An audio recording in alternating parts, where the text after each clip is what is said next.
자, 여러분 반갑습니다. 7월 31일 우리와 함께 하시는 교회 매일 성경 읽기 언박싱을 시작하겠습니다. 오늘은 갈라디아서 6장 6절부터 10절의 말씀을 우리 함께 살펴봅시다. 가르침을 받는 자는 말씀을 가르치는 자와 모든 좋은 것을 함께 하라. 스스로 속이지 말라. 하나님은 업신여김을 받지 아니하시나니 사람이 무엇으로 심든지 그대로 거두리라. 자기 육체를 위하여 심는 자는 육체로부터 썩어질 것을 거두고 성령을 위하여 심는 자는 성령으로부터 영생을 거두리라. 우리가 선을 행하되 낙심하지 말지니 포기하지 아니하면 때가 이름에 거두리라. 그러므로 우리는 기회 있는 대로 모든 이에게 착한 일을 하되 더욱 믿음의 가정들에게 할지니라. 아멘. 이 갈라디아서의 전반부를 통해 복음에 대해 설명한 바울은 이제 후반부부터 복음에 합당한 삶, 즉 성령으로 행하는 삶에 대해 실제적인 적용을 제시하고 있습니다. 어저께 우리가 살펴봤듯이 서로 짐을 지라고 했던 바울이요. 오늘은 심으라고 권면해요. 그러니까 사람이 무엇으로 심든지 그대로 거둘 것이다라고 말합니다. 바울은 육체, 즉 아직 남아있는 그 죄에 대한 성향이나 경향성을 위해 심으면 육체로부터 썩어질 것을 거두고 성령을 위해 심으면 성령으로부터 영생을 거둔다라고 말합니다. 그러니까 우리가 교만을 심으면 우월감이나 열등감, 갈등이 맺히는 거고 또 그것은 결국 깨어짐과 사라짐을 가져오고 또 나를 추구하는 사람은 결국 나만 남게 됩니다. 어떤 나예요? 다 망가져버린 나만 남게 되는 거예요. 우리가 해야 될 것은 무엇입니까? 성령을 위해 심는 거예요. 우리가 성령을 따라 행하는 것입니다. 그러면 그 결과는 영생일 거예요. 단순히 죽지 않거나 영원히 유지되는 생명을 얻는 것 그 이상입니다. 영원히 하나님과 함께하는 거예요. 영원히 그분의 사랑을 받아 누리는 것입니다.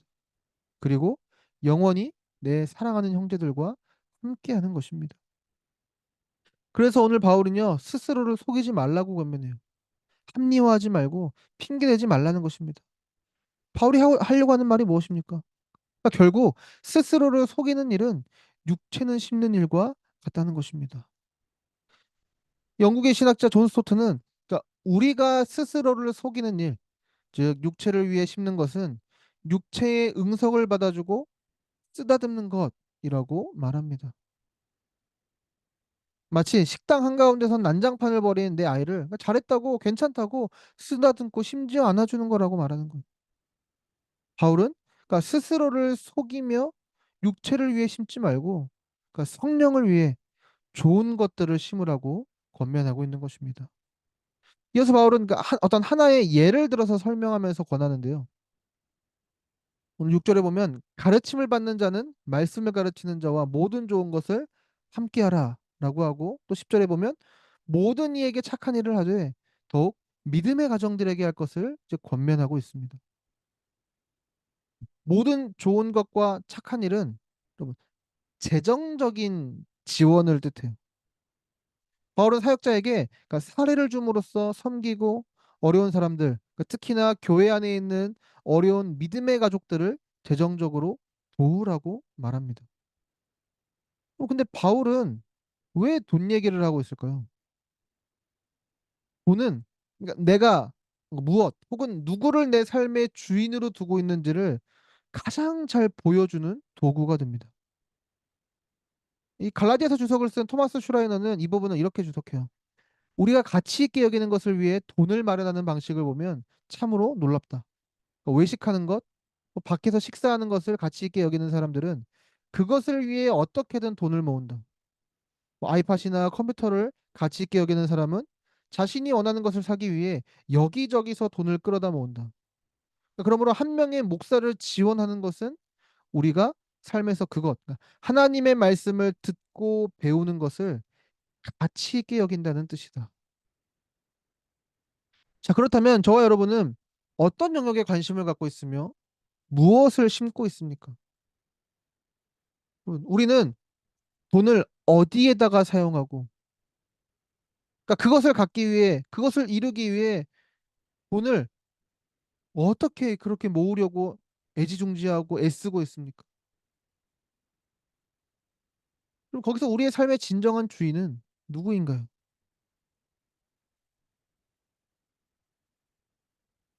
여러분, 우리는 씨를 많이 심으면 많이 거둘 것이고, 적게 심으면 적게 거둘 것입니다.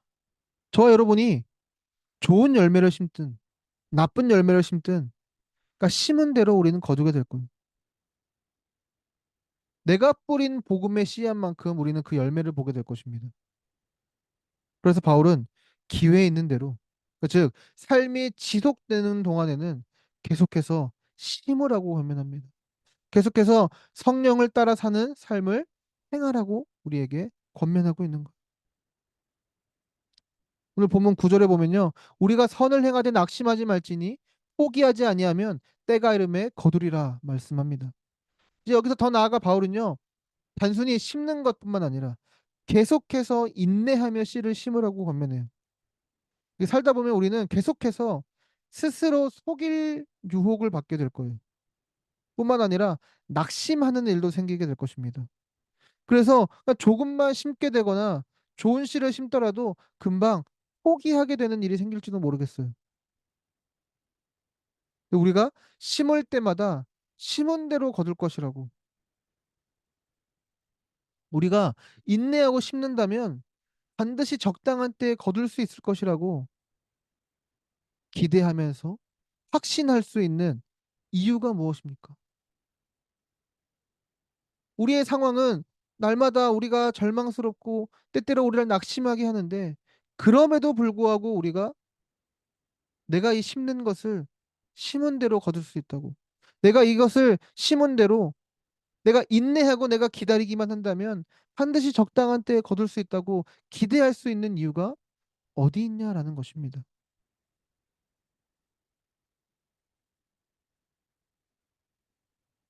고린도전서 3장 6절은 이렇게 말씀합니다. 나는 심었고 아볼로는 물을 주었을 때 오직 하나님께서 자라게 하셨나니. 우리가 심을 때마다 열매를 기대할 수 있는 것은요. 씨를 심는 나 때문이 아니에요. 적당한 때에 비를 내리시고 생명을 주시는 그 선하신 하나님이 반드시 열매를 맺게 하실 것이기 때문입니다. 좋은 우리 하나님이 반드시 자라게 하실 거예요. 열매 맺게 하실 것입니다. 우리가 심고 물을 준다면 하나님은 반드시 비를 내리십니다. 하나님은 반드시 열매를 맺게 하세요. 거두게 하십니다. 너무 힘들고 정말 눈물이 날 때가 있습니다. 너무 하기 싫을 때가 있어요. 이런 날은 정말 쉬어야 돼 라고 할 때가 있습니다. 그런 날들이 우리에게 무수히 찾아올 거예요. 믿었던 사람들이 배신할 때도, 그만큼 공을 들였던 사람들이 내게 등을 돌릴 수도, 아무런 길이 보이지 않게 꽉 막힌 것 같이 막막한 날이 있을 수도 있을 것입니다. 그때 우리는 울어야 돼요. 그러면서도 우리는 씨를 뿌려야 합니다. 시편 126편 5절은 이렇게 말씀합니다. 눈물을 흘리며 씨를 뿌리는 자는 기쁨으로 거두리로다. 저는 여러분들과 또 제가 만나게 되는 수많은 사람들에게 복음을 전하고 가르치는 일을 계속해서 해야 합니다. 그리고 여러분 모두는 복음에 합당한 삶을 살아내도록 몸부림쳐야 합니다. 절망 중에도 순종하고 절망 중에도 예수 그리스도 안에서 기쁨과 행복을 찾아야 합니다. 심는 일을 포기하거나 멈춰서는 안 됩니다. 우리가 심은 대로 거두게 하실 그 하나님을 신뢰하며 오늘 하루도 성령을 따라 살아가기를 기도하며 힘쓰는 우리가 되기를 바랍니다. 우리 이 시간 함께 기도합시다. 첫 번째로 인내하며 성령을 따라 행하는 삶을 살아가도록 도와주세요. 하나님과 하나님의 말씀을 우리 삶의 가장 중요한 가치로 여기고 당신의 은혜를 기대하며 신뢰하게 해주세요. 또 두 번째로 목회자와 또 우리가 함께하는 공동체를 사랑하며 섬기고 서로를 위해 기도하는 우리가 되게 해주세요. 우리 이 시간 함께 기도합시다.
오늘 하루도 좋은 하루 보내시고 우리 내일 만나요.